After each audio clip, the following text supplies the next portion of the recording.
Good morning and welcome to the WIOA webinar for the week. My name is Amy Julian and I'm with the Illinois Center for Specialized Professional Support here at Illinois State University, and I will be your moderator for today's webinar. The webinar today is seeking feedback about the Governor's Guidelines Revision number 4. As a reminder, all participants are in listen-only mode, so you will be muted throughout the duration of the webinar. If you would like to participate, we can unmute you. So raise your hand and let us know that you'd like to participate, or please post your questions in the question box and we'll address those questions as we move through the webinar.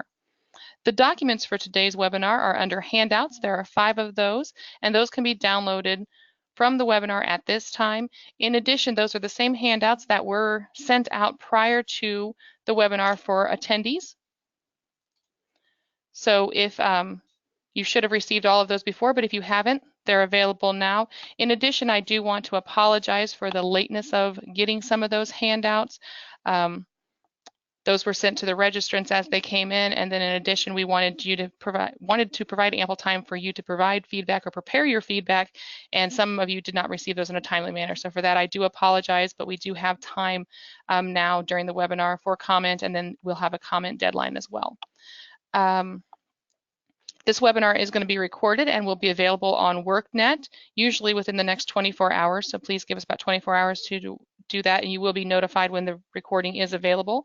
And you will receive a survey asking you today about the webinar. Please share with us your experience, any suggestions you might have to help us improve the webinar. So with that, I'd like to welcome our speakers, Bethany Yeager and Cameron Switman. And Bethany, I'm going to hand the floor over to you. Good morning. Good morning. Thank you, Amy. This is Bethany Yeager from KEB. KEB helps facilitate the required program partners of the Interagency Technical Assistance Team and the Interagency Leadership Team. And we are here today to present the draft version of the Governor's Guidelines Revision 4 that would take effect once final for the PY20, the program year 2020 negotiation period of MOUs and annual one-stop operating budgets. So WIOA requires the governor to issue guidelines for how all the required partners at the state and local levels should negotiate and collaborate to deliver services and share costs of the local workforce system. So the environment for this year's guidelines is that the terms of the MOUs span 3 years. So program year 2020, which starts July 1st, which is also the state fiscal year 2021, that's the year in which all local areas throughout the state will have to renegotiate their MOUs and infrastructure funding agreements. So this is a time that we could possibly provide guidance that will support you in renegotiating those MOUs, as the existing ones will expire on June 30th. So you'll note that the title slide of this webinar says the Draft Governor's Guidelines Revision 4. The intent is to provide you with what we call the red line version, showing the proposed changes, and then also a clean version of the Draft Governor's Guidelines Revision 4 and the MOU template for program year 2020. Those were distributed on October 9th, and those who registered for the webinar did receive those when you registered. And we do apologize for those who did not yet register until closer to today, and you didn't receive those documents that far in advance. We now know the protocol and the system for making sure that you receive those documents even before you register for the webinar. So again, we're all learning in this process of how this new webinar format is working, and we will make sure that when documents are distributed, you all have access to them before you even register in times like these. So the purpose of today's webinar is to get your feedback about those proposed changes for the Governor's Guidelines and for the MOU template. And these documents are setting the stage for the negotiation period, which starts in December. So yes, it's October 16th, and the negotiations will start in December and go through June 2020. So what we're going to do today on the webinar is, after we provide some background, we'll go through the proposed revisions what we're going to call the red line versions of the governor's guidelines narrative, which is that 74-page document of the actual guidelines. That's what I'm going to refer to as the governor's guidelines narrative. Then we'll also go through the pre-program year planning form, which was new last year. We'll go through it again this year. There are just a couple of changes there that hopefully will be easier. The pre-program year planning form is an appendix item to the governor's guidelines. Then we'll go through the state level career service matrices, just reminding you of what the purpose is of that. That's another appendix to the governor's guidelines. Then we'll walk through the proposed changes to the MOU template, which is a separate document because it's a template that you fill out and is available on the WIOA implementation portal. Then we'll go through the one brand new form that was requested to support board chairs in confirming the revisions of MOUs in future years. So we'll explain that new form that is proposed. And then we'll remind you of the timeline for all these negotiations and the other resources that are available as part of the governor's guidelines.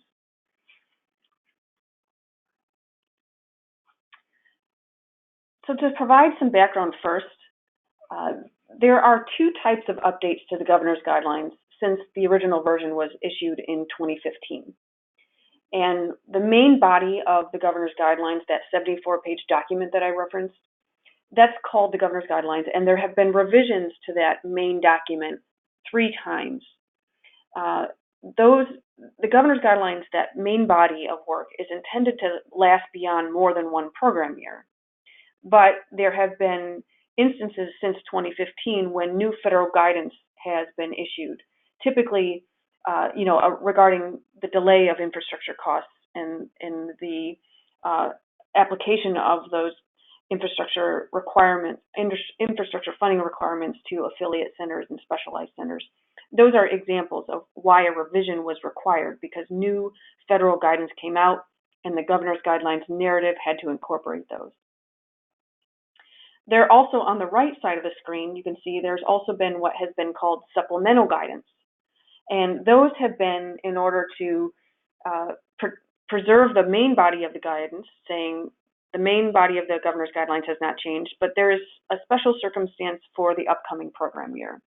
And the example of that is when a new budget spreadsheet had to be issued to account for affiliate and specialized centers, because federal guidance said now the infrastructure funding requirements apply to affiliate and specialized centers. So what we have done in the past is try not to do wholesale revisions to the governor's guidelines in the midst of your term of the MOU, the 3-year term of the MOU. Sometimes we didn't have much choice because the federal guidance came down. Last year's revision to the governor's guidelines was revision 3. That was in November last year. It was a little bit of an exception because the main body of the governor's guidelines was revised simply to try to bring all of the previous versions of guidance, the supplemental guidance and the revised guidance, all under one document. And that was an attempt to try to make it more formalized with some of these practices that were going on with, 0.25 FTEs and items of guidance that were kind of scattered out throughout various documents, trying to bring them into one document to make it more user-friendly and make sure that everything could support you in actually starting off negotiations with a sound footing. So that was just to explain that this year we are proposing a new revised revision 4 to the main body of the governor's guidelines, because we think this provides an opportunity to look at, now that we've had the 4th year of WIOA and this is a new term of the MOUs, is there an opportunity to learn from the past experiences to date and identify examples of what's on the screen? Where can the governor's guidelines be streamlined so local areas are not repeating content between your regional plans, your local plans, your service integration action plans, and the MOUs? The last thing we want to do is play gotcha by comparing documents and finding inconsistencies just because the guidance was written in a different way. We do not want to do that. We know it has felt like that at times in the past. That's not desirable, and there's a better way to go forward. We know that. The second question, given that this is an opportunity to learn from past experiences, where can the guidance be clearer in what's really needed to, one, comply with the regulations, and two, help partners specify the real commitments that they're making in order to provide access to services throughout the local workforce systems. So where can the guidance be more user-friendly and help make the MOU a realistic document to operationalize the commitments that are made in the regional and local plans and the service integration action plans? So the structure that we're trying to understand and communicate is that the regional and local plans set a plan, and the service integration action plan sets a plan. The MOU is where the rubber hits the road, it's often said, to operationalize those plans. Or how are you going to implement? How are the partners going to collaborate and really make it happen in each local workforce area? That's what the MOU is intended to do. And that's what this guidance this year provides an opportunity to make sure that there are no redundancies in doing that. It really is an advancement or a progression of the plans for how you're going to implement those plans. So the proposed revisions for revision 4 that we're going to talk about today, those were developed by considering two things. The first was an annual survey seeking your feedback about how the PY 2019 negotiations went. So thank you to those who filled out that survey. And the second source of the proposed revisions is an analysis of where the past MOUs have struggled to comply or be specific enough. Where were the trouble spots? Where can the guidance be clarified or streamlined so that you have fewer required revisions when the state reviews your MOUs each year and each fall? So while many of you said the MOU template was clear, there also were opportunities for improvement that you identified both in your survey results and through our analysis with the technical assistance team of where the trouble spots were in the MOUs submitted each year. And those examples of the areas of improvement are on the right side of the screen. For example, aligning the MOU narrative with the career service matrices for how services are going to be delivered. There's a section in the MOU template. It was section 6 in the past that asked you to describe in paragraph form the services that will be delivered by your programs. Then, as you recall, in the past, there also was and still is a local career service matrices that literally consisted of check marks of which services each partner would provide. And there were constantly struggles between making sure that narrative, those paragraphs in the body of the MOU, aligned with the check boxes in the appendix items for the local service matrix. We want to get rid of those risks of being inconsistent because we know services change every single year, required partners and individuals change often, sometimes every year, and the budget negotiations change every single year. So how can we make sure that we are not creating a risk of inconsistency by having those two separate things? So that was an example of something we knew needed to be explored in this proposed revision. Another example is explaining the local referral process. That section of the MOU tended to be very redundant itself in required partners saying, we refer to any other required partner that is needed to best serve this customer. So, writing a narrative form or a paragraph form of which required partners we're going to provide referrals to often didn't result in very good content of the MOU. So that was an area that we knew, based on your feedback and of the trouble areas, that was an area that we knew could be explored for improvement. And then also describing the amendment procedures. There were different terms used in the previous MOUs of, what's an amendment versus a renewal versus a process for when partners can't agree after the MOU is already implemented. It was very confusing and potentially redundant. So we knew that was another area that we wanted to look at. How could we improve this and make it more streamlined and more clear? And we are going to go through each one of those. So what I'd like to do now is first start by going through the proposed revisions to the governor's guidelines narrative. And again, your feedback helped develop the proposed changes that I'm now going to present. And really, the one thing to just keep in mind, there's not really brand new content other than one new section in the MOU template. That one new section regards service integration, and we'll go through that section, but it's just related to how you're going to implement the service integration action plan.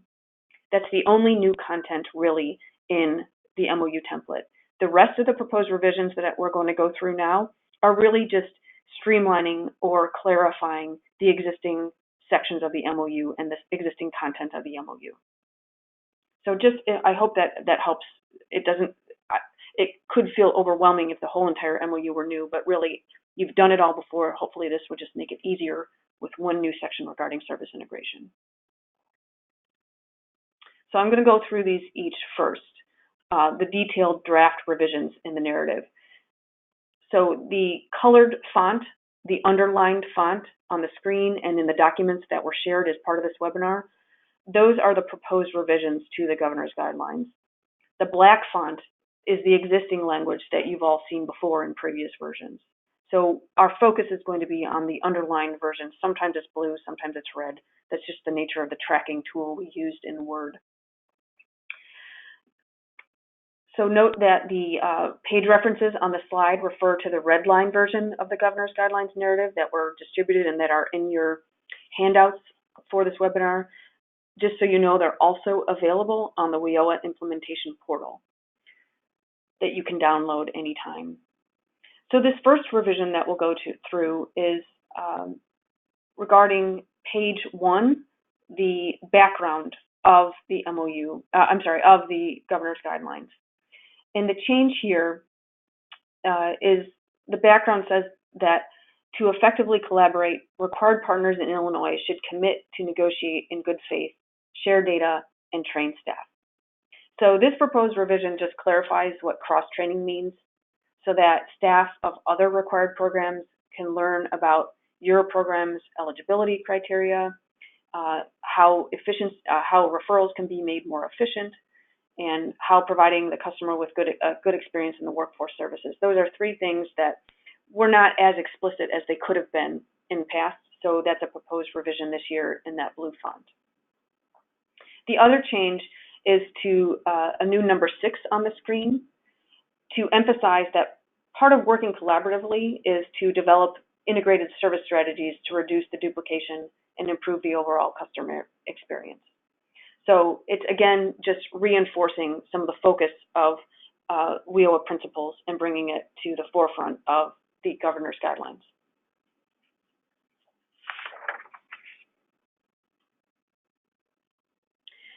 The next proposed revision is on page 5 of the redlined version regarding the negotiation of MOUs.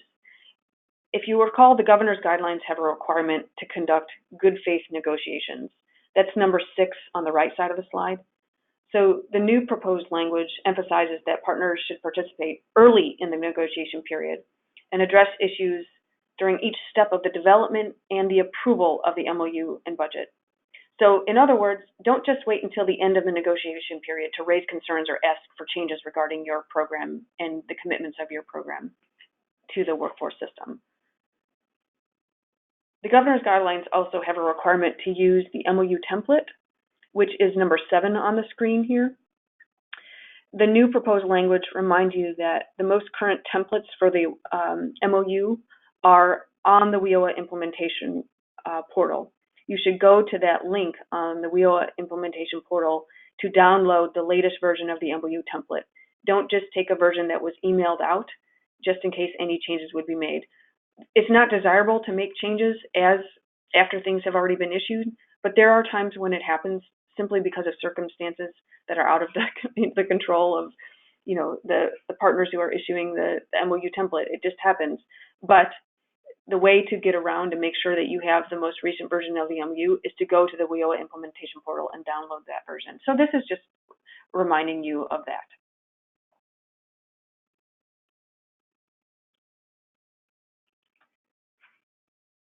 The next proposed revision is on page 9, again, still in section 1 related to negotiating the MOUs.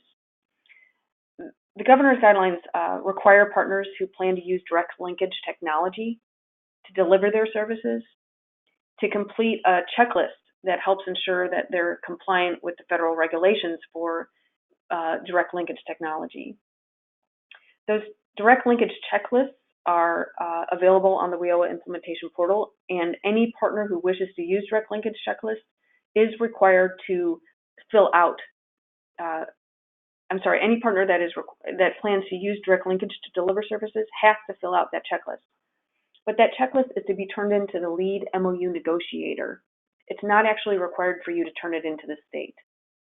But the proposed new revisions that are on the screen here reminds you that the state level remediation teams, when needed, can request those direct linkage checklists if the local area has not reached agreement on the MOU and there's a dispute about commitments of how services will be provided using direct linkage. So yes, you don't have to turn that into the state as part of your MOU, but it could be requested by the state if direct linkage is a reason for either potential impasse or a disagreement after the MOU has been implemented. The second change on page 9 of the governor's guidelines and on the slide here relates to the identification of referral methods. So rather than saying the methods must encompass specific arrangements, it's more clear to say that the referral methods will actually spell out the customer's needs, the services that will meet those needs, and the communications protocol for tracking referrals between required partners. So it's just adding a little bit more specificity to what the governor's guidelines say about how the MOUs have to identify referral methods.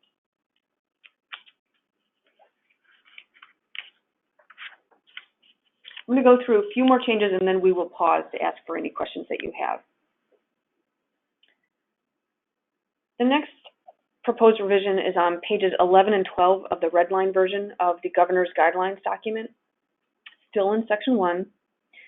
The governor's guidelines and WIOA regulations require that the MOU describes the process for when consensus cannot be reached. That's based in regulations. The language of the final regulations was used in this section of the MOU, but it honestly isn't that clear. So a proposed revision is to specify what's really required and what the state really needs to know. The MOU needs to describe the process and the timeline for annual budget negotiations of shared costs, and then the procedures for amending the MOU every year to attach the annual budget, or any time a change is needed before the MOU's 3-year term expires. So because the MOU is accepted as a contract for payment by the Office of the Illinois Comptroller, the Comptroller's Office cannot have abbreviations or acronyms for your signatures of the required partners on the MOU. So this second proposed revision on this page is to make sure that it's clear, do not use abbreviations or acronyms when signing the signatures of the MOU every single year. So those are the 2 required changes there.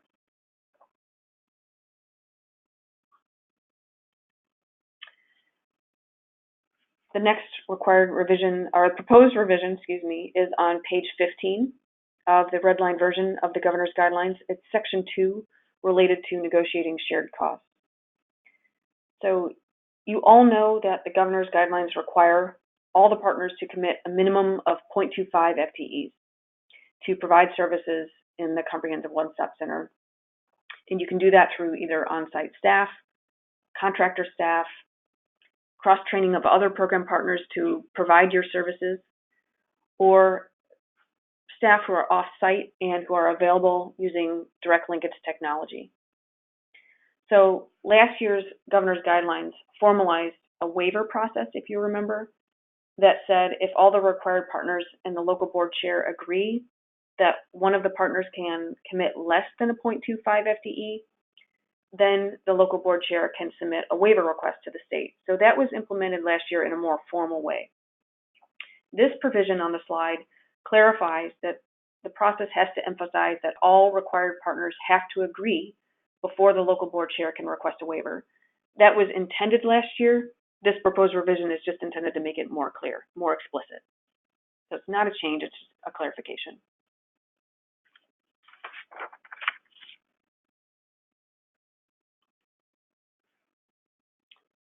This proposed revision to the Governor's Guidelines narrative is on page 26, related to what you have to submit every year for the original MOU or the amendment. So you know that MOUs have a maximum term of 3 years. So the first year you submit the MOU, that's the original MOU. That has been determined does not need a cover page. Every year that the MOU is amended to append the annual budget or any other reason that is needed to amend the MOU, that's when an MOU amendment cover page is needed to provide, and it's a fillable form that's available on the WIOA implementation portal. And this is another example of a requirement by the Office of the Illinois Comptroller, so that the Comptroller can use the MOU as a contract for payment. Every year the MOU is amended, the Comptroller's Office needs to say that the original MOU remains intact with these amendments as approved by all the partners and the parties to the MOU. So one last time, the cover page is only needed for years when you need to submit an amendment to your MOU. And the cover page is included as Appendix H of the Governor's Guidelines. It's a fillable form that's available on the portal.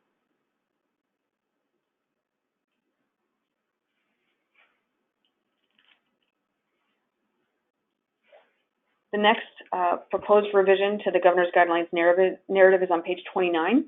It's Section 7 for related to periodic reconciliation. So you know that in, I think it was program year 2017, the feds issued a Training, Employment, and Guidance Letter, or a TEGL, that said states, local areas in Illinois have to reconcile budgeted to actual costs periodically.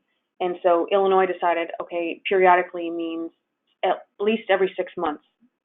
So that was implemented in previous years. This year, the proposed revision on the right side of the screen relates to the Community Services Block Grant Funding and Grant Cycle, CSBG. That required partners grant cycle is a little different than other required partners, which has caused some issue when trying to reconcile budgeted to actual costs every year on June 30th. So this proposed change is to specify that CSBG's grant cycle requires payment by December 31st and by June 30th every year. So build that timeline into your MOUs and the plans for frequency of invoicing and the reconciliation process. You have to consider those dates. They're known dates now, clarified by CSBG. So it's written in here that that's a known factor into your reconciliation process and your invoicing process. Item 1 on the new proposed content underneath there at the bottom of the slide is to say that if any required partner has a special invoicing deadline, that needs to be known up front and documented in the MOU. That's simply to help build predictability for all the partners involved so that there are no surprises later in the program year or at the end of the program year. It's just to say, talk about the invoicing frequency in advance, document any special invoicing deadlines, get that in the MOU so all partners can agree on it up front.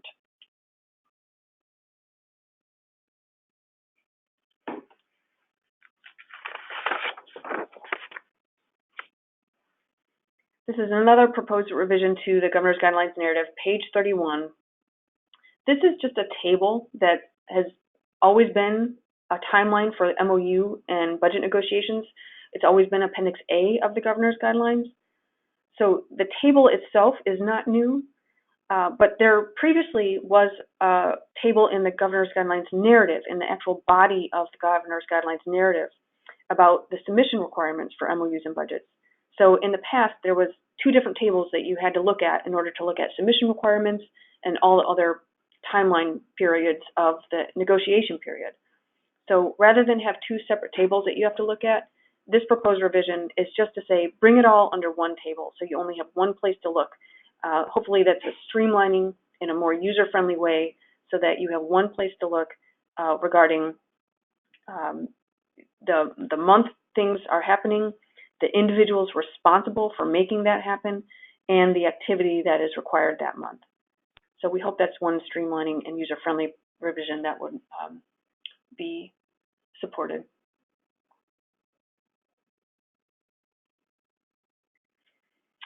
Another proposed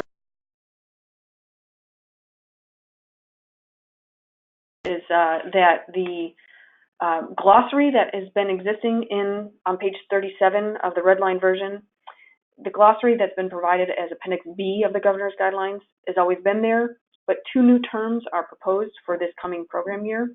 They're both on the slide. The first relates to service integration, and this is based on the service integration policy workgroup's language and the policy that was implemented last year.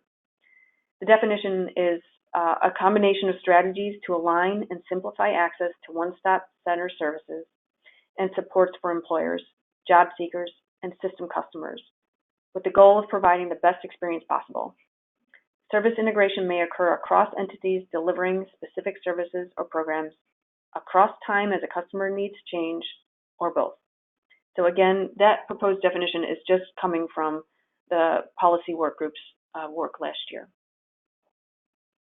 The second new addition to the glossary that's proposed is regarding a situational partner. That's based on federal guidance to Illinois that we've received, and that has been, the terminology has been used in the past few years. This is just kind of making sure that there's a consistent way to refer to it in the glossary. And it reads that program partners, the situational partners are program partners that must make services available in comprehensive one-stop centers and share in the cost of maintaining the one-stop service delivery system as agreed upon in the MOU when there is a designated provider of that program services in the local area. So in other words, they're not required to be a party to the MOU in all 22 local areas of the state. They're only required partners when there's a designated provider of the programs in that local area. So the examples are the National Farm Workers Job Program, Housing and Urban Development, Employment and Training, or HUD, Job Corps, and Youth Build.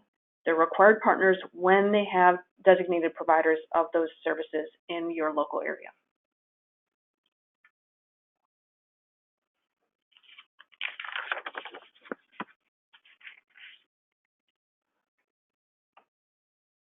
This is a proposed change to Appendix C, which again, the pre-program year planning form, was implemented last year.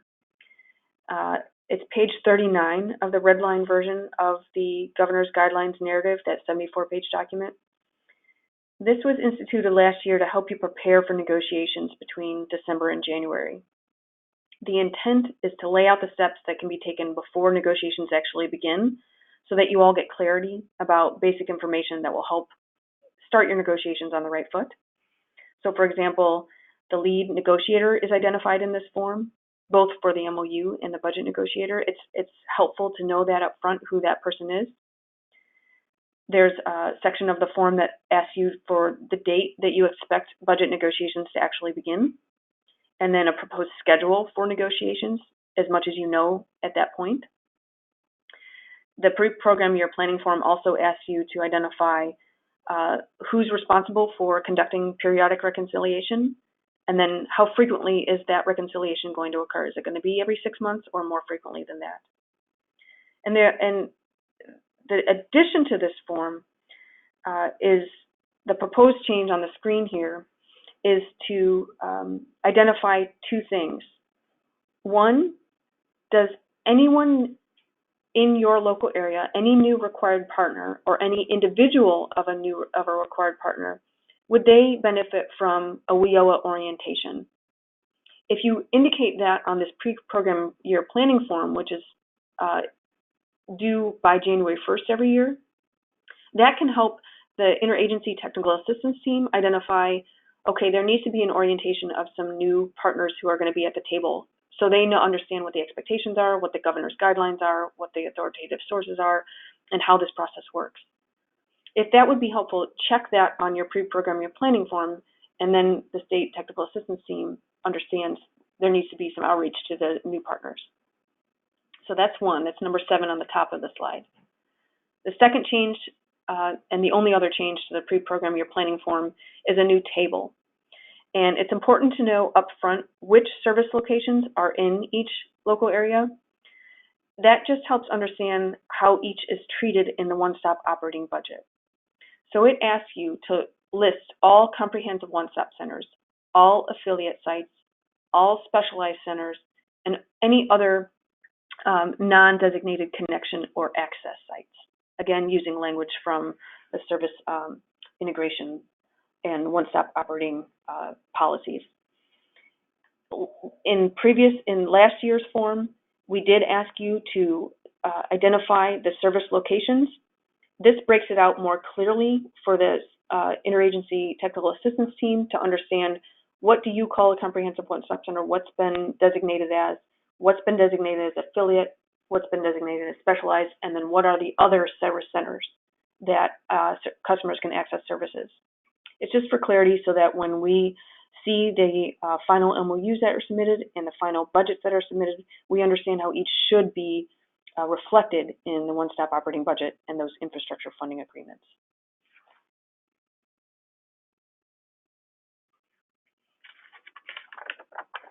Okay, this is the last slide, and then we'll stop for questions and comments. This is the state-level matrix of career services. It's Appendix F to the governor's guidelines. It was instituted last year. The state-level version of this matrix is intended to be used as a resource for your local negotiations. So required partners in each area have to fill out your own local version of the career service matrices. That's part of your MOU. This version in the governor's guidelines is just a state-level version to verify that state agency partners have reviewed the expectations of the programs, and it's the state agency partners offering of which career services should be made available in local areas as applicable. It's just a tool. There is flexibility for local areas and the required partners in each local area to determine what makes sense for that local area. This state-level version that's in Appendix F of the governor's guidelines is just a tool to say, this is what the state agency partners thinks is expected of or should be looked at when negotiating your services at the local level. So this has been updated for revision 4. All the required partners at the state level reviewed this service matrices and confirmed the checkboxes that are incorporated into the draft version of the governor's guidelines, revision 4. Okay, that is all of the required revisions, all of the proposed revisions of the governor's guidelines narrative, that 74-page document. I want to pause before we go into anything else and ask you whether you have any questions or feedback about what was presented here today so far. So we welcome you to enter anything in the chat box so that we can keep track of your questions.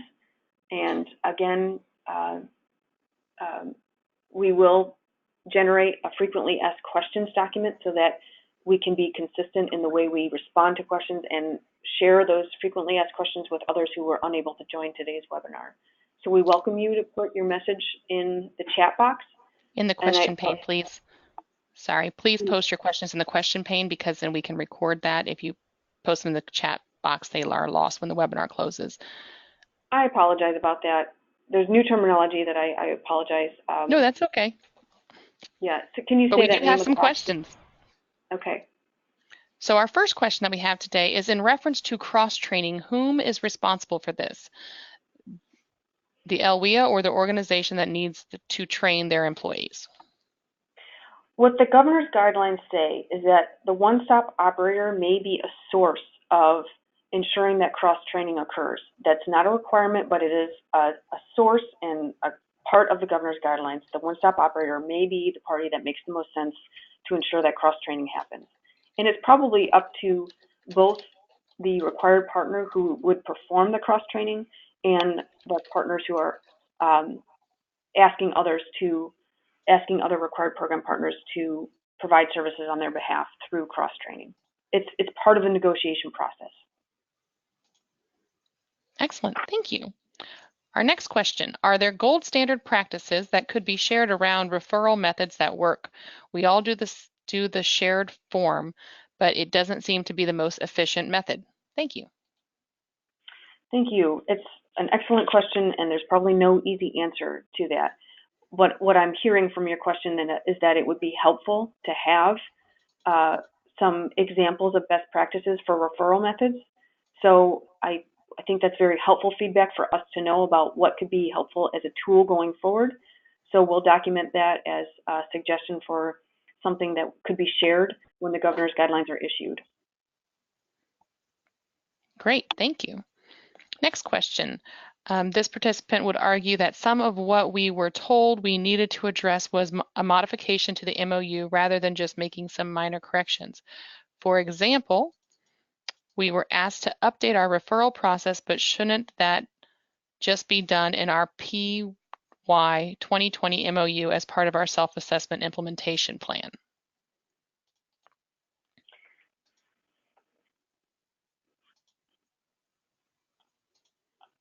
I think if I understand the answer correctly, this is likely referring to the letters that have been distributed to the local areas from the state level review of completed MOUs for program year 2019, the existing program year. I think that's what that's referring to. And in those letters, there are often required revisions just to make sure that the sections of your MOU template are complete and compliant with the requirements of what's supposed to be in the MOU. And if the required revision was to clarify how referrals will occur, that's simply because and I don't know which MOU this is referring to, so I'm speaking in general terms here, but if the referral method that is described in the MOU narrative for PY19 is not specific enough, then it might not be considered compliant if DOL were to come in and look at how referrals are occurring in the local area. So that's something that would be a required revision to just make sure you're compliant. So that's a required revision no matter what.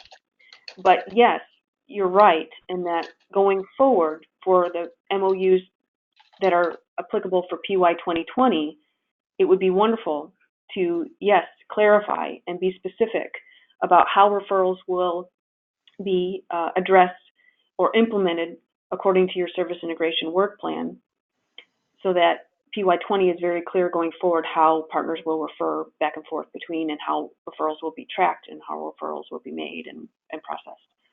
So there's two separate things going on there. I hope I helped address both of those, both the looking back for PY19 MOUs that are in existence right now and going forward for PY20 when you start your negotiations in January. Excellent, thank you. And again, if you have further questions, that was very comprehensive, but if you have further questions, please let us know or we can follow up. Our next question is that they appreciate the ability to request a waiver for the 0.25 FTE, but the question is, was there any consideration to lower this requirement? It's unlikely partners will agree to a waiver when it will increase their own cost. Yeah, it's a fair point. It's reality that if one partner's FTE commitment is below 0.25, then the costs of the one-stop operating system and the cost of the comprehensive one-stop center will have to be shared in and picked up by the cost by the other partners. I mean, that's just a reality. And yes, that's a deterrent to accepting a partner's offer to commit less than a 0.25 FTE, but that's what negotiations are for, so that a partner who wants to go lower than 0.25 FTE can't unless all the partners agree to that and unless a waiver is submitted and approved. So I think, in short, it's really up to the negotiations to vet that, whether that's an acceptable thing for all required partners and parties to the MOU. Excellent. This next question goes right there with that. In reference to the good faith negotiations, do all partners know that this is a requirement? Will their organizations communicate this, or are the LWIAs supposed to communicate this to them? Past experience leads me to believe, and then it just dots. So. Well, from what I understand, it's a classic frustration that the parties to the MOU are required by law, but the individuals who are negotiating on behalf of each required partner are supposed to have the authority to commit resources and FTEs and cost sharing during the negotiations. that's the way it's supposed to work. That's the way it's described in the governor's guidelines. That is the best practice. We understand it doesn't always happen that way, but the expectation is spelled out in the governor's guidelines. It's shared by the WIOA Interagency Leadership Team, WIOA Interagency Technical Assistance Team, and others. So that is the expectations. It's explicit. And yes, it should be brought up in local negotiations that the required partners who are representing the individuals who are representing their required programs should have the authority to negotiate and commit resources. And if they are not the individuals to commit resources, they should work with their state agency partners or their administrators of the programs to make those commitments during the negotiation process, not just waiting till the signatures are needed. Excellent, thank you. Last question we have, so if you do have additional questions, please take a minute to put those into the question pane so we can address them at this time. Last question I have right now is, can we require LWIAs to provide call-in options for negotiations for those of us in the 22 LWIAs dealing with conflicting negotiation meetings? We understand there's a big demand for time during the negotiation period, particularly when partners have 22 MOUs they need to be part of negotiating. We understand that. There is no provision in the governor's guidelines that would prohibit a partner to join by phone or video conference. I think our advice would be to document those needs in the pre-program year planning form, or make sure that it's known before negotiations begin about the way you will participate in negotiations. That's part of the reason for even doing the pre-program year planning form in December every year, so that all the partners understand the expectations and how they will participate in the development of and the approval of the MOU. So it's a good question. It's really up to negotiations. Get it out there early about how you can realistically participate in negotiations and when that will occur. Excellent, thank you. That is all the questions that we have at this time. Okay. Then what I'll do is move on to the proposed revisions for the MOU template. And we'll pause again here a little more frequently throughout the MOU template, because we know this is a little bit more detailed than the governor's guidelines narrative revisions were. So what we're going to look at now is Appendix J to the draft governor's guidelines revision 4.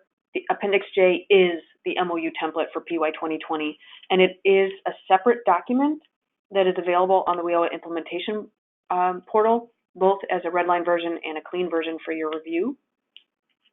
And then once it's final, it'll also be a separate fillable form on the WIOA implementation portal that you can download and start to fill out when you're ready to begin your negotiations. But let's first go through the proposed revisions. Before I do that, I will just share hopefully a chuckle with you of examples of the survey feedback about the PY 2019 negotiations in MOUs. So some examples that are on the slide here did inspire revisions. One feedback that we got is that the MOU template is confusing with too many changes to all the documents all the times and too many documents to begin with. Streamline and simplify. We hear you, we agree with you, that's our attempt. The second dot point, there should be a more user-friendly, streamlined way to do this. It's repetitive and redundant. That was particularly referring to the referral process and describing referrals by partner in the MOU template. So again, we hear you. We're going to talk about the proposed revision to try to address that. Another one is the primary challenge when using the MOU template and completing negotiations is the lack of understanding of exactly what needs to be present in the MOU. Well, again, this MOU template is going to try to clarify very specific dot points about the content that's required, not just generalities about describe how you're going to do this. We're going to try to make the language more specific, and I'll show you examples of that. Another one was the primary challenge is the time it takes to read all the required elements to know what is required. Again, we hear you, and we are doing our best to try to make sure that what is in the MOU template is very clear, explicit, and easy to follow.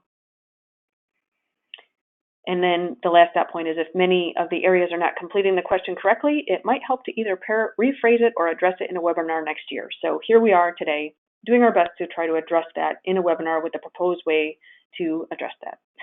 And we will continue to have webinars and opportunities for clarifying language until the Governor's Guidelines Revision 4 is final. Okay, so again, given all that survey feedback and all the trouble spots of past MOUs, there was an approach that was developed by the Interagency Technical Assistance Team to try to address these redundancies or improve clarity. So, for example, some sections of the MOU are now combined when they're too similar. One example of that is the purpose of the MOU and the duration of the MOU were previously described in separate sections. So because the purpose of the MOU and the duration of the MOU really relate, the proposed revision puts them all into one section, just combines it, streamlines it. Another example of a streamlined revision is the amendment procedures and the renewal provisions. Again, those used to be described in two separate boxes of the MOU template. We think it makes sense, based on your feedback, to put those into the same box and clarify the language about what those mean. Another approach to the revisions that are proposed here is to replace general language with more specific requirements. So, for example, rather than describing how service locations were selected, which is a more general question of how did you select the service locations that will be offered in the local area, new proposed language is asking to describe the process of reviewing and draft and final commitments to service delivery, service locations, and shared costs. So it's going a step deeper. Rather than just saying, how did you decide where services will be offered, the new language that you'll see is when determining these, how services will be delivered, where, and how costs will be shared, what was the process of all the partners actually discussing, negotiating, reviewing, and finalizing those decisions? Because what we really need to know is that all partners were at the table and part of the conversation about service delivery and about costs, and that all partners had a chance to weigh in before the MOU is considered final draft. So not just limiting partners' input to a 2-hour meeting at the beginning and the end of the negotiation period. We want to know, were all partners really involved, where there's a true negotiation, a good faith negotiation with involvement, not just at 2-hour meetings, but at draft and review and final versions of the MOUs and one-stop operating budgets.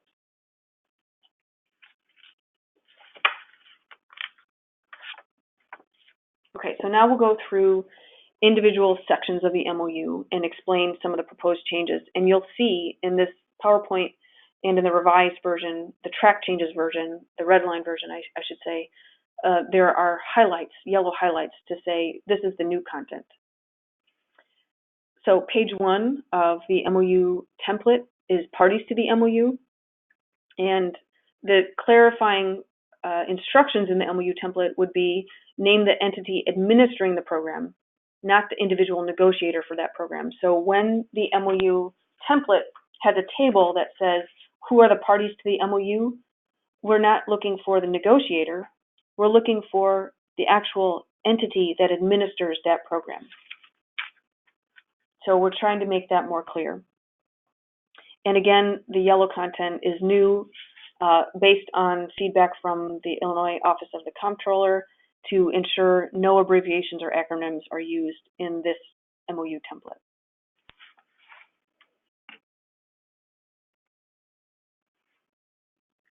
So page 2 of the MOU template, redlined version, is the duration of the agreement.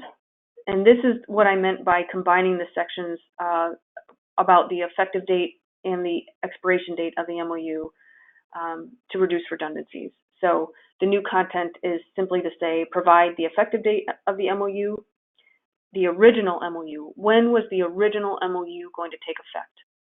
Not the amendment. That's a clarification. And again, something to comply with the Comptroller's Office requirements. The second dot point is list the agreed upon expiration date of the original MOU. And by law, it can't exceed 3 years. And then the third dot point is existing content that you all answered before, is confirm the purpose of the umbrella MOU.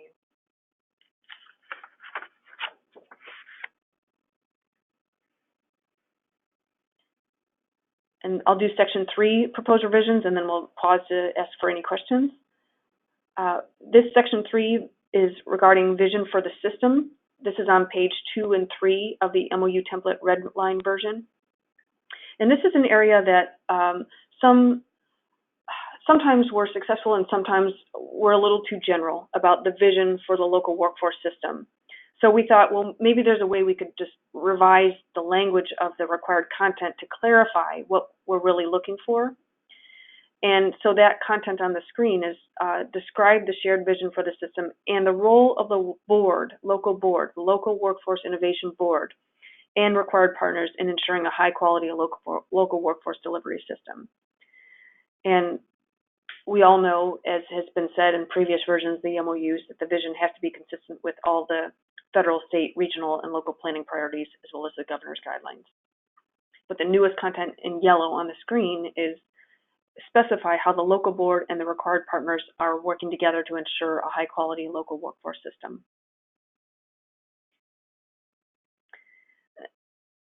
The second dot point on the screen is existing. It did not change, to outline the general steps to achieve that shared vision, including the aspects of the vision that are already in place and those that are not yet in place, but you'll work towards in the current terms of the MOU. And that note on the bottom of the slide that's highlighted in yellow acknowledges that the vision takes time to achieve. And so we're asking in this section of the MOU template, describe activities that you'll work towards in the term of this MOU to work towards that vision.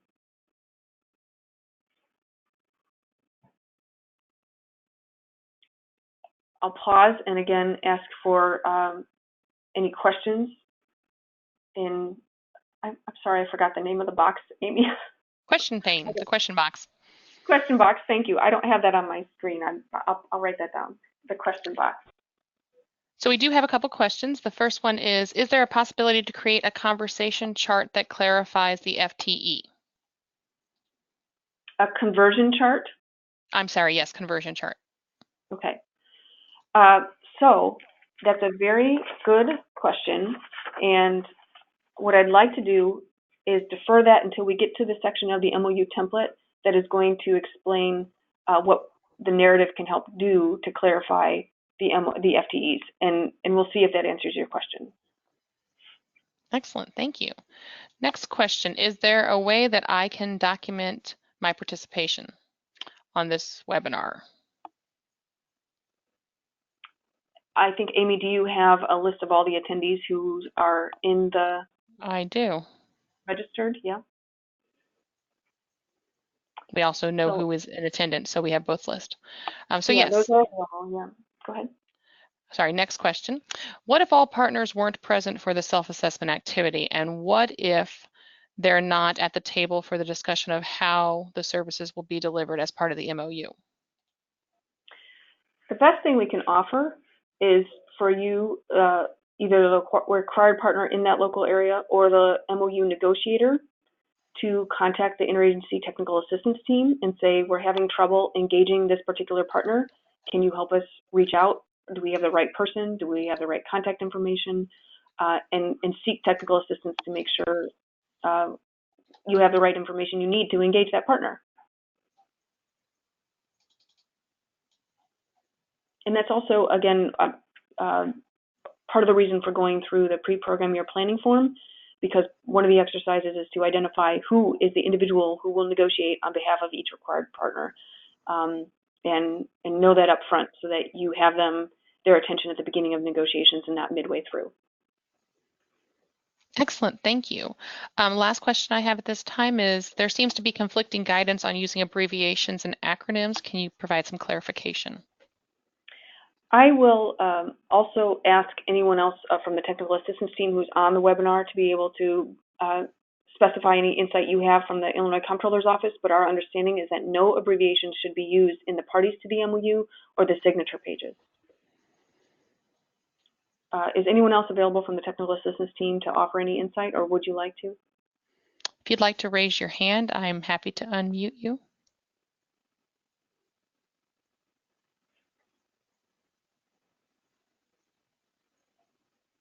Okay, so we'll add that to the frequently asked questions document, just to make sure that there's very clear guidance about when abbreviations are okay or not. And our understanding is do not use them in the parties to the MOU on the first page of the MOU template or in the signature pages. That's the clarity that we have at the moment, and I'll see if there's any other clarifying guidance we can offer.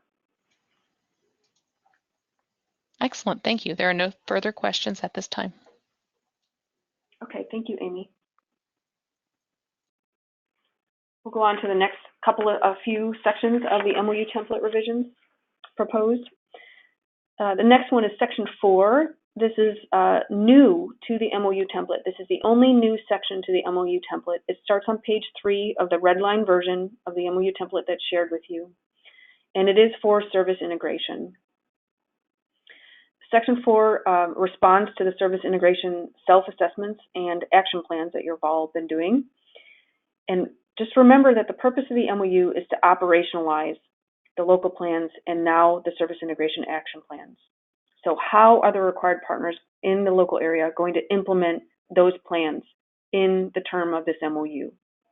So the intent is not to be redundant to the service integration action plan, but instead to take it one step further to describe the commitments that partners are going to make in order to implement the service integration action plan, as well as the local plan. So the new proposed content is in the yellow highlights there. Identify steps that required partners will take within the term of this MOU to implement the strategies described in the service integration action plan. That is the only new section of the MOU template.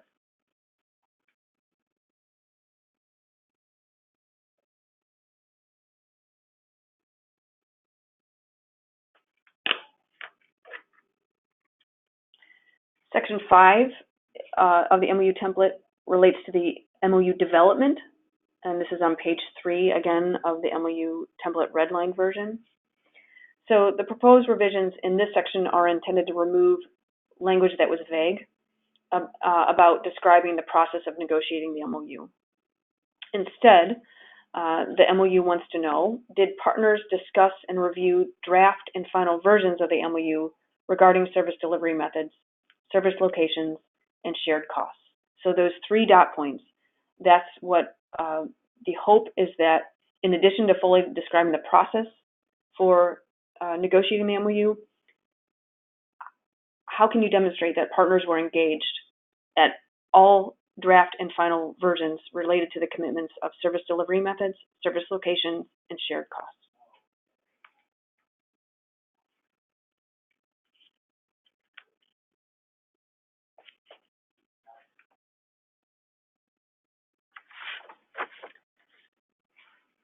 Section 6 of the MOU is related to the name and location of all service locations. So that is a new title, but it's the same section, if that makes sense.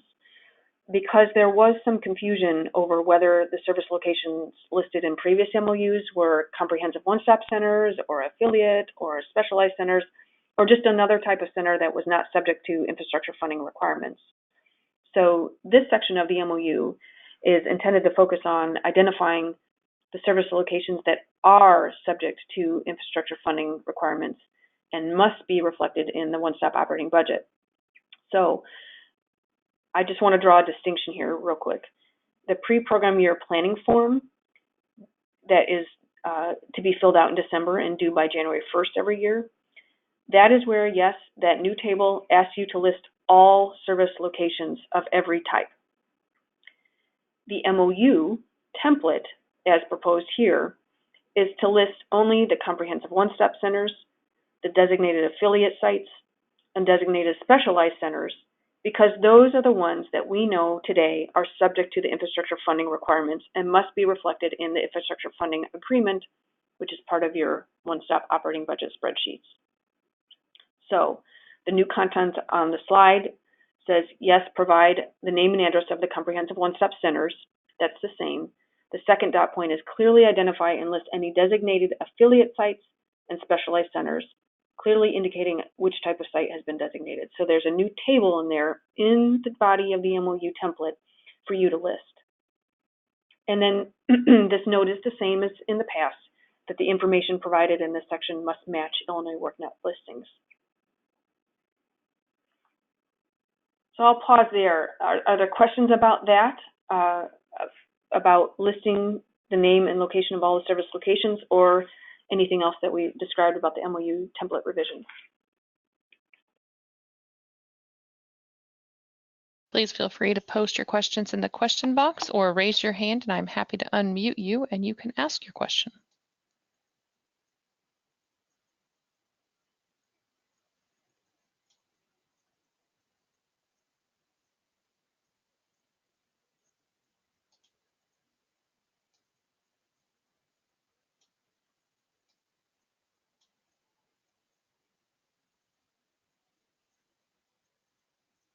There appear to be no questions at this time.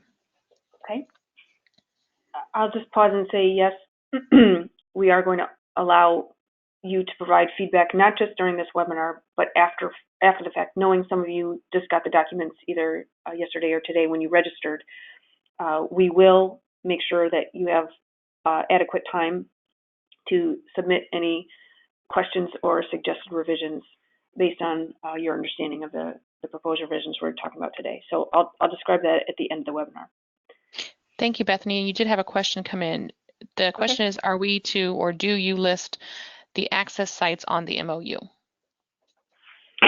Not on the MOU. That's a great question. That's the clarification that I'll go back one slide here.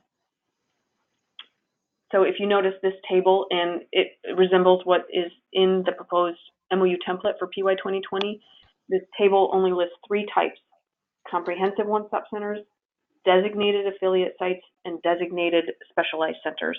That's what needs to be in the MOU. The pre-program year planning form, which is a separate document that's submitted by January 1st every year, that's where you list all access sites, in addition to the comprehensive one-stop centers, designated affiliate, and designated specialized centers.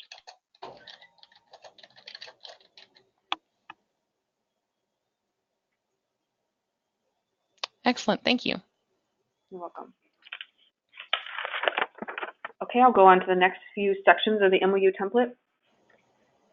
The new section 7 is a description of the comprehensive one-stop services. So I'm sorry, the section is not new, but it's a new number from previous versions. It's on pages 4 and 5 of the MOU template redlined version. So in an effort to streamline and remove redundancies again between the MOU narrative and that career service matrices that you fill out, the local career service matrices as part of the MOU, that is a rationale for looking at this section as a proposed revision. So you still have to complete the local service matrices, which is a part of your local MOU. That doesn't change. You still have to do that. But the new content in yellow on the slide, the MOU narrative, instead of asking you to describe partner by partner by partner the service delivery, kind of repeating what's already documented in the local career service matrix, this proposed revision says, focus the MOU narrative in this section on explaining the FTE commitments and how those number of FTEs, whether they're on-site, cross-trained, or through direct linkage technology, how are those FTEs going to ensure that every customer can access services in real time during all regular business hours? So last year's template, MOU template, had you basically repeat and in narrative form what you already filled out in the local career service matrices. That would go away, and in its place in the MOU narrative for this section would be a description of how the FTEs will be used to ensure all customers have access to services in real time. So that is that proposed revision in attempt to, again, prevent redundancies between the narrative and the service matrices. And also be more supportive of when, help explain how the FTEs will actually ensure customer access to services.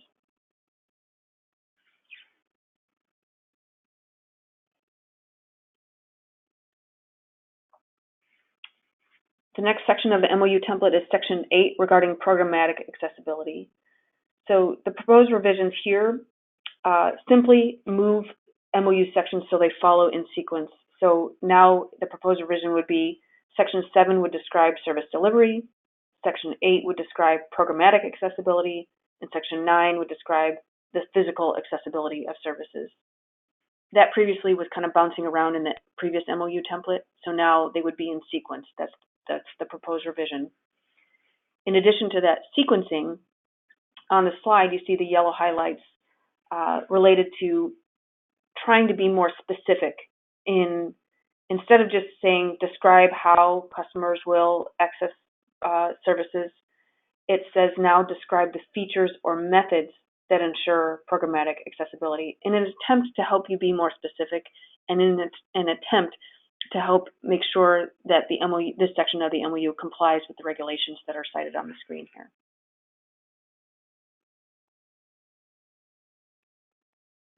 So that approach we talked about earlier, rather than describe how, the intent is to say describe features or methods, just again to help you be more specific. That's the major change here.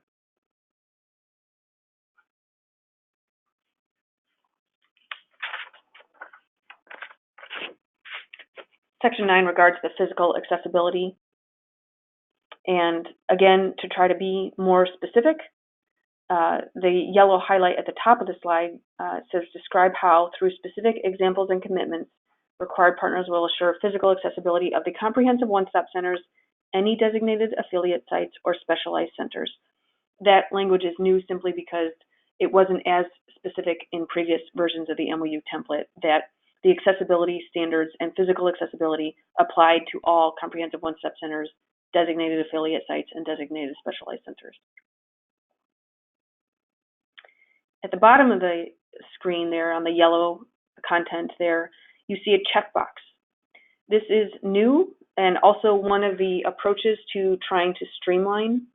Rather than having you write out in narrative form in the MOU that all required partners affirm that the local one-stop system will comply with all the federal and state physical inclusiveness and accessibility requirements, rather than making you write that out, it's now a checkbox that you can simply check, or that's the proposed revision, is that the checkbox, by checking that box, all the required partners in the local area affirm that the local one-stop system will comply with those physical inclusiveness and accessibility requirements. Just one small step of trying to make it more simple.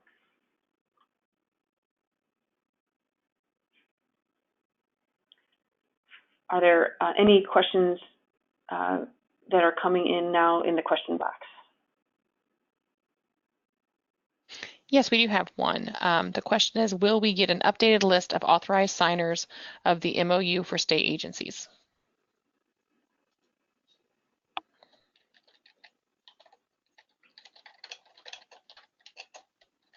I am writing that down.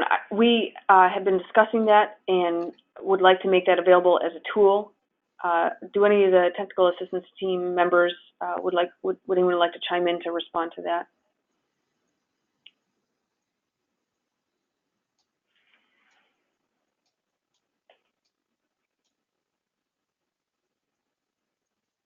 Again, if you raise your hand, I'm happy to unmute you. Or if you can post your comments in the chat box or question pane.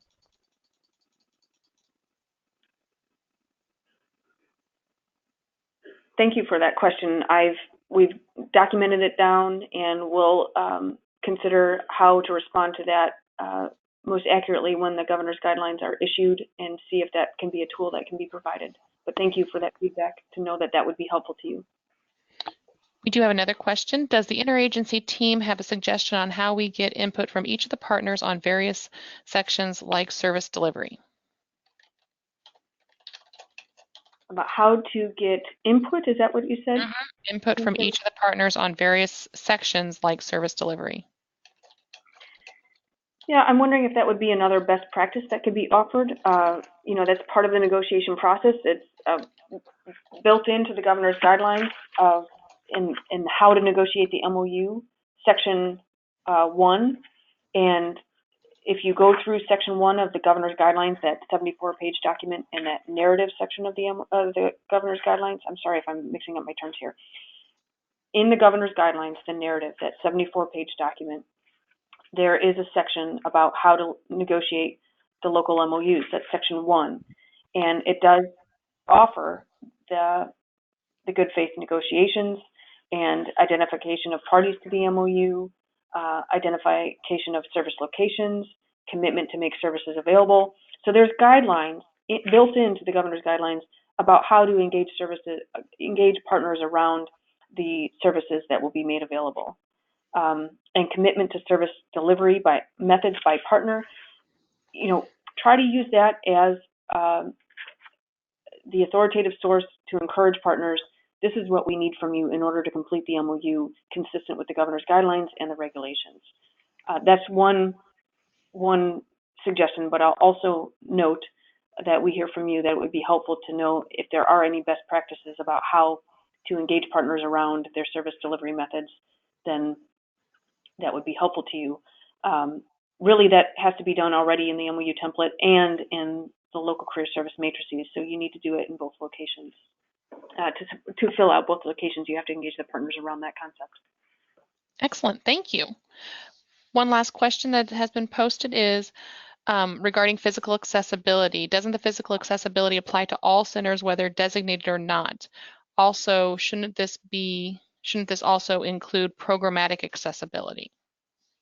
Yes, and yes. It's a good point. Yes, that applies to all. Both physical and programmatic accessibility apply to all service centers. The MOU template is simply just asking related to the designated comprehensive one-stop centers, designated affiliate, and specialized centers. But that's a good possible revision, that it should say all service locations.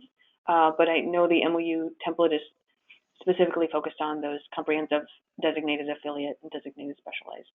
But we'll take that under consideration, whether it would be best to broaden that out to all service access sites.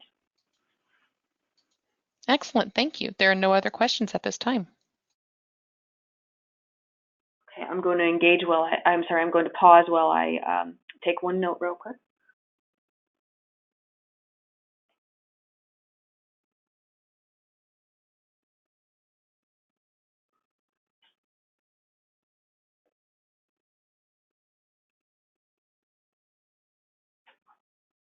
Okay, thank you for letting me pause there. There are only a few more sections here of the MOU template that we'll go through. This on the screen here now is section 10, related to the procurement of the one-stop operator. So this first change is just more of a technical change that's highlighted in yellow there, and to specify in the MOU narrative the one-stop operator model. You already do that in your one-stop operating budgets, the spreadsheet that you have to fill out every year. There is a pull-down box in that spreadsheet to indicate which model of the MOU of the one-stop operator you're using, whether it's a consortium model or an individual entity or other.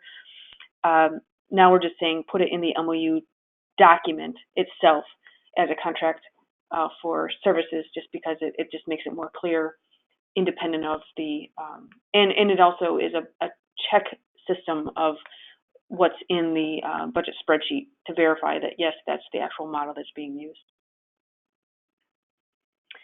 The second change that's on the screen here is an attempt again to try to make this a more user-friendly document. In previous versions of the MOU, there was a narrative that was described, that was required, requiring you to write a paragraph to confirm that the one-stop operator will not perform the prohibited functions described in the final rules of WIOA. So rather than making you write that paragraph out, what is proposed is to include check boxes that you simply check off, so that by checking off those boxes, all required partners and parties to the MOU affirm that the one-stop operator will not perform those prohibited functions.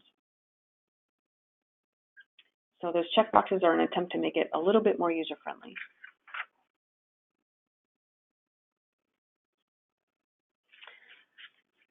Section 11 regarding the referral process is page 7 of the red line version of the MOU template. And this is a direct reaction to the common revision that was required in the prior year's MOUs to align the description of the service delivery in the MOU narrative with the local career service matrix in the appendix. Because as we said before, we know everything, things can change year to year when negotiating the annual budget. So when local areas were renegotiating annual budgets, they sometimes would forget to update the section of the MOU that affected referrals between partners. So, and also the referral section of the MOU tended to be very redundant because partners had to go partner by partner by partner by partner in the MOU narrative, describing to which other partners they will refer customers. We heard many points of feedback that was a redundant section of the MOU. So, rather than playing gotcha, and rather than asking you to fill out repetitive paragraphs in the MOU narrative, the proposed change on the screen here, the first one is still identify the method of making referrals for each partner, but then rather than having those large chunks of paragraph, there's a new proposed referral system matrix included in the back section of the MOU template that looks like a checkbox, again, for each partner to check off to which other partners they're going to refer. So it looks like this. So it kind of looks like the local career service matrix, but it's called the referral system matrix. And every partner is listed on there. In the MOU, you would check off which partners your program will refer customers to. Again, it's just an attempt to try to make it a little more user-friendly and reducing the redundancies or risk of inconsistencies in the MOU narrative and the appendices. So this checkbox, essentially, this referral system matrix will replace the chunks of paragraphs that would be in the MOU narrative.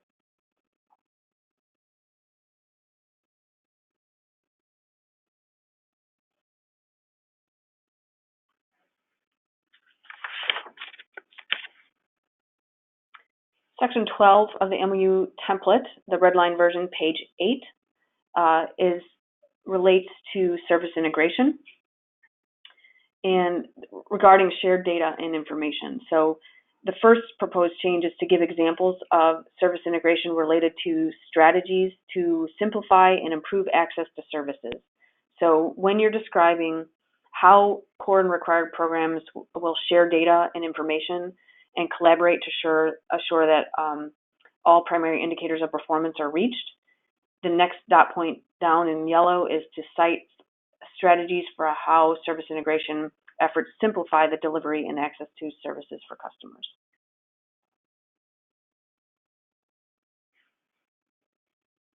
And the next proposed change is, again, instead of asking you to simply repeat or write out a paragraph affirming that information will be kept confidential and that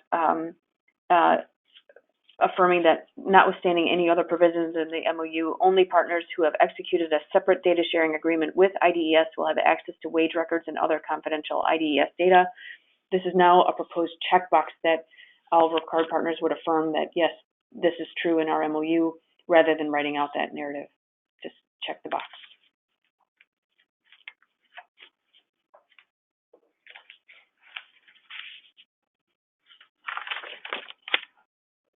Any questions on that before I go through the last sections of the MOU template? Yes, we do have a question.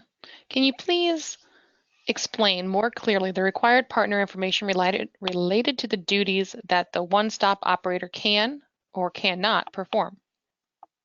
Sure.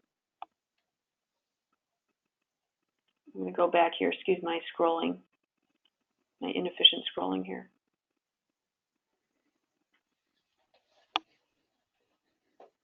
While she's scrolling, again, if you have any questions, you can post those in the question box. You can also use the chat pane. I did misspeak. Those are not going to be lost. It's just more delineated in the question pane so we can see when it comes in and how it was responded to. So either mechanism is absolutely acceptable. So related to the question about the functions of the one-stop operator that are allowable or prohibited, what's on the bottom of the screen there in that yellow highlights, by clicking on those boxes are basically taken directly from the final rules that describe what functions the one-stop operator cannot perform. And so those are, if you check all those to affirm that all required partners agree to that and that the one-stop operator would agree to that, then that is taking care of the prohibited functions. The one-stop operator cannot convene a system stakeholders to assist in the development of, sorry, screen issues here, the development of the local plans. So what's on the screen and what would be part of the MOU template on those checkboxes are the prohibited functions, spelled out directly from the law in the final rules.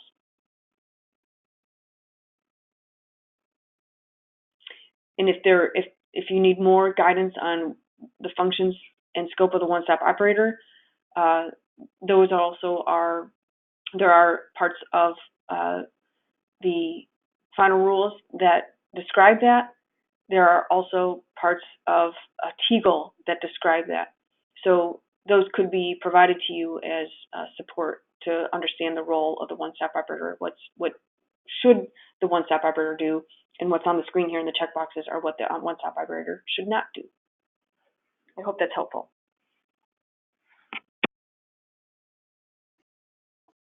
Thank you. Again, if you don't feel that the question was answered completely, do feel free to follow up. This is not your only opportunity for comment. Our next question is, for the referral matrix, could there be one box that could be checked if all partners agree to refer all other partners? This way, checking every box would not be necessary. We appreciate very much the approach to streamlining. The one thing we can consider that. The one thing that we believed to be necessary was to be very specific, considering past findings of the Department of Labor regarding referral processes between partners. So this is just one way to ensure that it's crystal clear to which partners each will refer. So again, we heard you, we'll consider that, but there was an intent here to be very specific partner by partner. Excellent, thank you. Next question, how does the prohibitions affect a consortium model of a one-stop operator? The prohibitions should be applicable regardless of the one-stop operating model. Excellent, thank you.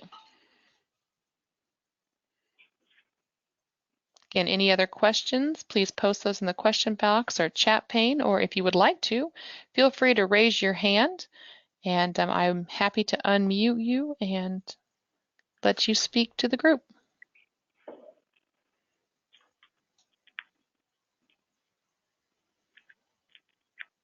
There appear to be no other questions at this time. Thank you, Amy. We'll keep moving along here. I know we're going a little bit longer here. The section 13 of the MOU template, pages 9 and 10 of the red line version, it used to be called section 12, but now it's proposed section 13 regarding costs and cost sharing of services. So the first approach to this section was to remove anything that looked like an instruction for how to use the one-stop operating budget spreadsheet. There is an instructions tab already in that spreadsheet, so there's really no need to have that in the content of the MOU template. So anything that looks like an instruction was proposed to be removed from section 13 of the MOU template. And in its place, are a couple of new things and potentially even one more revision that could be proposed. But one is to acknowledge the federal funding contingency. Rather than having this anywhere else in the MOU, it made sense to have it in the cost and cost sharing of services, to acknowledge that the agreements are made contingent on the availability of federal funding for required programs. This is one, it's listed as a numeral right now, but actually a proposed revision would be to make it a checkbox to, similar to other sections, just by checking the box, you affirm that the agreements are made, all required partners and parties to the MOU affirm that the agreements are made contingent on the available funding for each required program. So that's another proposed change that could be folded in there. Another is to just acknowledge the waiver request procedures, which are already spelled out in the narrative of the governor's guidelines, that 74-page document, but in the MOU template, also have it there just for affirmation that if all required partners agree for one partner in the local area to commit less than a 0.25 FTE, then the local board can submit a waiver request using the form that's provided, which is called the Report of Outcomes template. That Report of Outcomes form is due April 15th each year, which we'll talk about. So it's just reinforcing that all partners have to agree for that partner to go below a 0.25 FTE and submit a waiver request. The number 6 on your screen is new, and it is an attempt to try to build in predictability in an agreement before invoicing and reconciliation occurs. So as part of the MOU and part of the negotiations, all the required partners in the local area would describe invoicing processes and any special deadlines for determining actual costs for each partner included in this MOU. So, and it also again spells out CSBG's grant cycle, just so it's upfront and there are no surprises there. Again, just to try to build in predictability for all the partners involved. And this was a consideration based on feedback of whether an certain invoicing procedure or frequency would be desired. For example, should it be required that all required partners throughout the state, all local areas throughout the state should invoice at least quarterly? That was, just a hypothetical. Should they be required to invoice partners at a certain frequency throughout the program year? And this was what you see as number 6 in the screen there is what is where the interagency technical assistance team landed based on your feedback, that it's kind of unrealistic to think that all local areas can follow the same invoicing frequency or process, or all can follow the same reconciliation frequency or process, because every local area is so different and every partner is so different. We even know state agency partners are operating on a different invoicing process than other required partners in the local area. So we didn't think it was realistic to have one standard requirement for frequency or process of invoicing. Instead, the thought is to put the local process in the MOU so that all required partners at least know what it is up front. So it's maybe even if it's not standard throughout the state, you know what it is in this local area because it's described in the MOU and expectations are spelled out up front.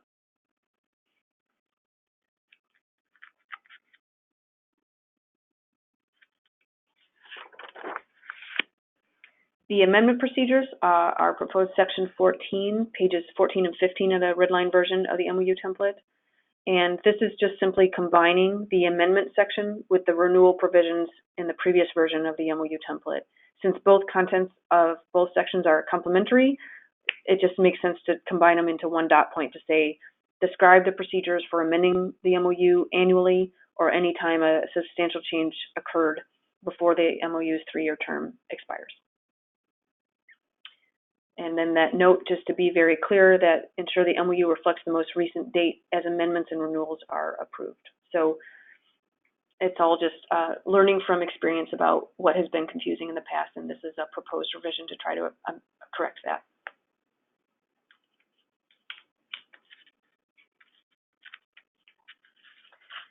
The signature pages again, to comply with the Office of the Illinois Comptroller's requirements, spell out the names of the agencies and partners. Do not use acronyms.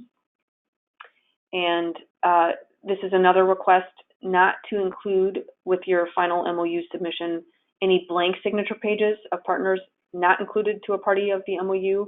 So for example, if Job Corps is not, doesn't have a designated provider in your local area, don't submit the MOU with a blank Job Corps signature page, because that could confuse the Illinois Comptroller about who's a required party to the MOU.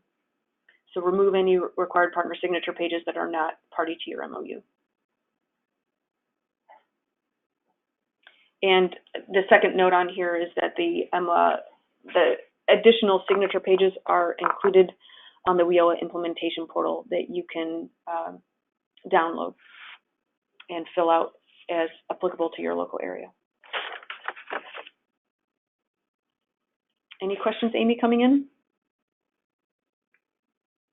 Yes, we do have one. Just to clarify in reference to Section 10, if the consortium model was selected to be the operator, is the Workforce Investment Board, Innovation Board, responsible for convening system stakeholders for local planning?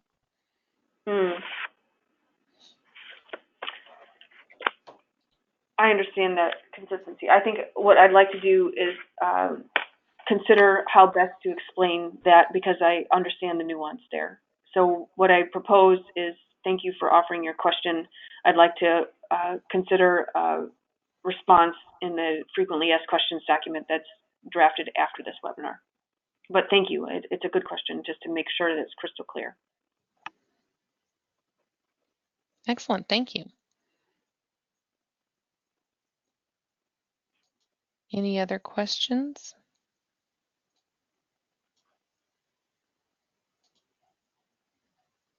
There don't appear to be any further questions at this time. Okay.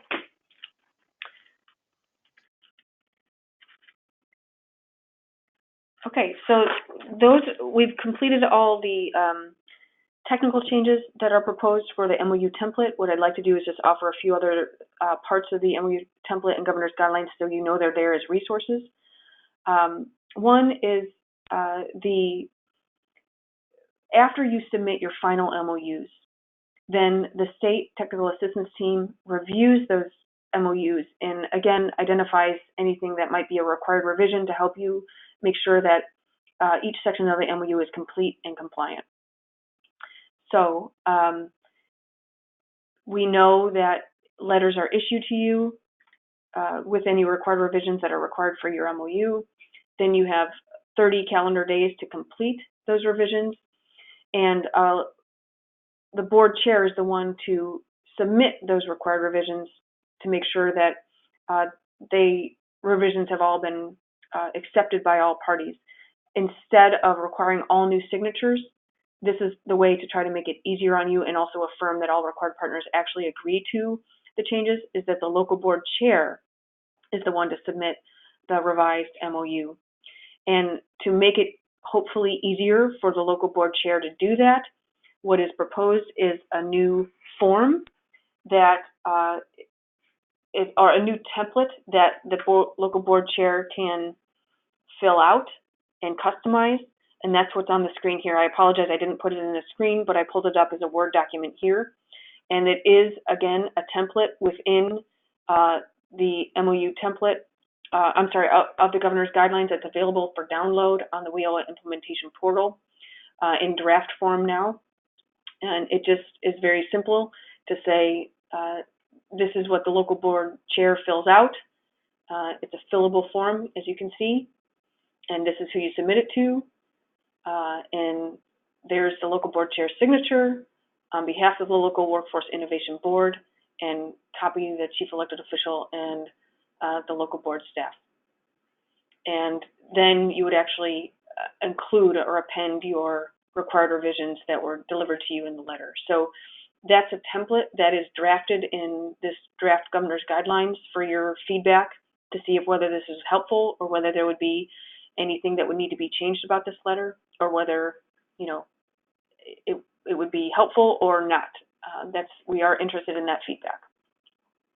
But this is what it looks like, and again, this is available on the WIOA implementation portal for you to take a closer look at it offline.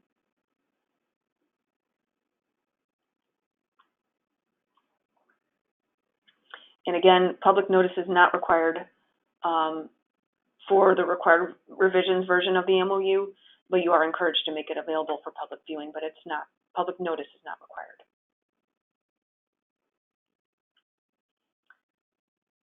All the other electronic fillable forms that are part of the governor's guidelines, the pre-program year planning form, the MOU template, the one-stop operating budget spreadsheet, report of outcomes, which we haven't talked about today, but that is what's due April 15th to let us know the status of your negotiations so far.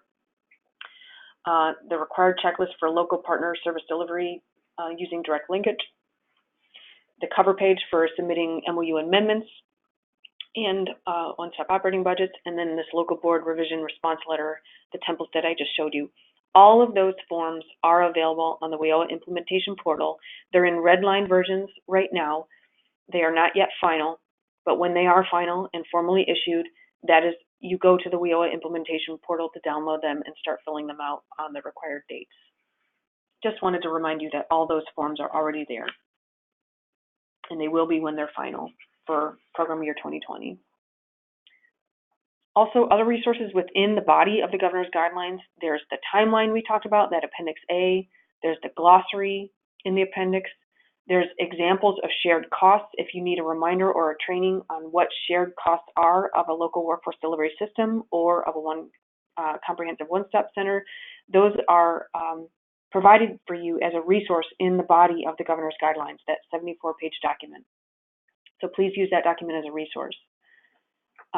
Also, requirements for a state funding mechanism and local funding mechanism for infrastructure funding. It's a very complicated thing, but there's a table within the governor's guidelines that helps explain the difference of what requirements would be of the partners under the local funding mechanism, in which you have much more flexibility, or the state funding mechanism, in which the governor determines ultimately what each required partner will contribute to the one-stop operating system in the local area. So we did not talk about those in the webinar today, but they are described in the governor's guidelines narrative in that 74-page document. So if you have questions about them, that is a resource for you, or reach out to us and we can provide some training or technical assistance if that would be helpful. And lastly, the timeline for negotiations. Again, it is in the governor's guidelines, revision 4 as proposed, but it's also here on the screen just to help you wrap your mind around how this is going to unfold. Just as in previous years, nothing has changed about the timeline. November is now when legal and fiscal staff of each agency that administers programs under WIOA, they are being consulted with to ensure that we know upfront whether they have any requirements of the MOU template to make sure that payments can be made. And working with the Illinois Comptroller's Office, that's when it's already occurred and it will continue to occur to make sure that there are no surprises midway through the negotiation period, which I know has happened in the past. December is when you begin in your local areas to gather essential information, when the budget negotiators and the MOU negotiators are identified and start to fill out the forms, particularly the pre-program year planning form for how negotiations will go. That should start in December. It's due by January 1st. That's why you see a due date next to January. That pre-program year planning form is due by January 1st. The negotiations really should begin in January in earnest. April 15th is, again, if you read the governor's guidelines, that's when negotiations really should be done. A MOU should be drafted and agreed upon at that time. If it's not agreed upon, then you fill out in the report of outcomes why negotiations are not yet resulting in agreement, either on the MOU itself or on the one-stop operating budget. And that's also when the draft one-stop operating budget spreadsheets are due. They're draft, and knowing that there's more work to do on those budgets, likely the state technical assistance team, the interagency technical assistance team, does review those budgets to keep track of whether there's need for any technical assistance to help avoid impasse. May 1 is when, okay, you've turned in your MOUs and the draft one-stop operating budgets. If remediation is needed from the state technical assistance team, it would likely start around May 1st to help again try to reach agreement. May 31st is technically when the state gives feedback on draft budgets and local areas at impasse are identified. If they haven't reached agreement by May 31st, remediation will continue in our best effort to try to avoid impasse by June 30th. But if any areas are at impasse, then June 15th is when the state infrastructure cost funding mechanism is applied, unless there's any other way to avoid impasse. If not, then the infrastructure cost funding mechanism, the state mechanism, is applied. And then MOUs are due on June 30th. Areas at impasse are reported to the federal agencies, including Department of Labor, Department of Education, and any other partners of their federal agencies. And then once you've filled in the MOUs, then in the fall is when the state level review teams convene and start to look at your final MOUs and budgets and identify any required revisions to help ensure they're complete and compliant. So there aren't, nothing has changed since last year in this timeline. That concludes the content that we have to present today. Again, I'm happy to answer any other questions that you can offer today. We do have a couple more questions that have come in. The first one, just to clarify the reference to Section 10, if the consortium model was selected to be the operator, is it the LWIB's responsibility to convene the system stakeholders for local planning? Sorry, we addressed that one.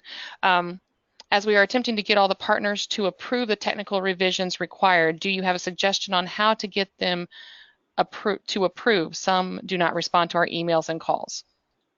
Cameron, I would ask, do you have any response, or have you fielded technical questions that you would like to offer in response to this one? Yes. So I would say if you're having any issues with required partners getting their affirmation, to contact myself or also Mike Baker, and we can assist in that. Other members of the TA team that are on this webinar might also be able to offer other insights or ideas.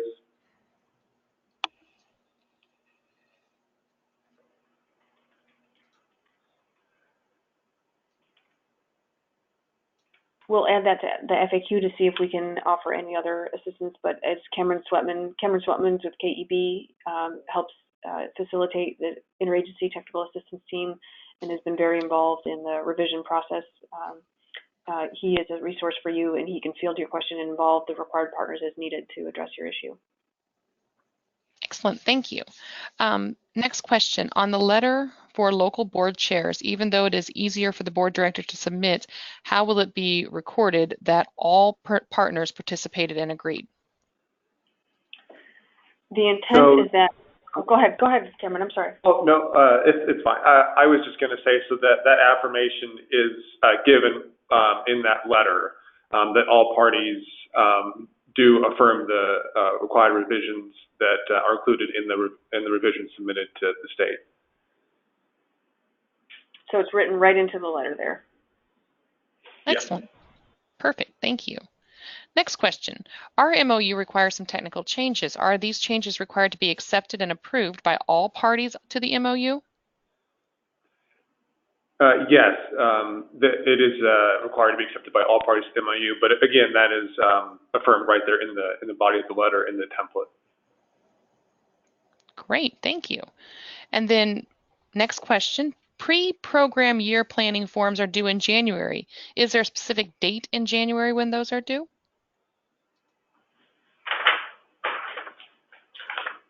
You say January 1st? Yep. Yes, I was just about to say January 1st. Excellent. That appears to be all the questions we have at this time. Thank you.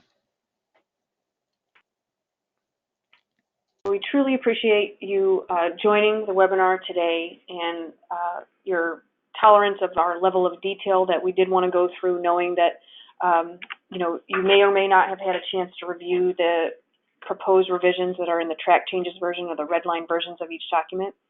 What we'd like to offer is that if you have additional questions or suggestions for changes to the Governor's Guidelines narrative or to the MOU template, that you email me, Bethany J. kebcpa.com, or Cameron Sweatman, Cameron S. at kebcpa.com, and we can field your questions, add them to the frequently asked questions, and also consider your revisions with the Interagency Technical Assistance Team. We would appreciate if you could do this before October 31st, because the next draft of the Governor's Guidelines and the MOU template will be discussed at a meeting in November of the Interagency Technical Assistance Team, and then the Interagency Leadership Team presented with the IBWIB and others. So if you could get us any feedback you have by October 31st, that would be excellent. And we do welcome that. We know that your feedback really is the inspiration for some of these changes, and again, the only goal is to make sure the MOU is a user-friendly document and a meaningful document that helps operationalize your plans and visions for the systems. So that would be all, unless there's any other questions that have.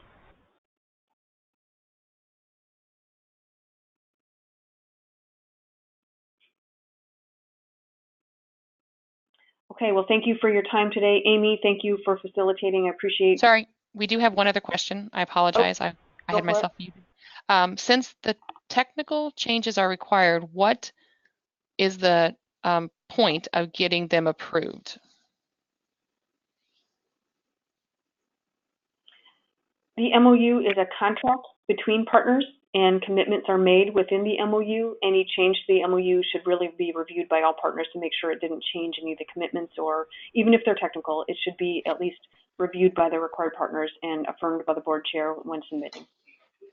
Excellent, thank you. That is the close of the questions. Thank you all for attending the webinar today. As we stated at the beginning, you will be receiving a survey about today's webinar. Please share your experience and any suggestions that you have for improving the Wednesday WIOA webinars. In addition, I will be sending out an email to all the attendees with both Bethany's and Cameron's email addresses, so you can just click those links and send any feedback, responses, comments to them directly in case you didn't get those written down. So with that, thank you all very much for your attendance and patience and time today, and we look forward to seeing you on another Wednesday webinar. Thank you.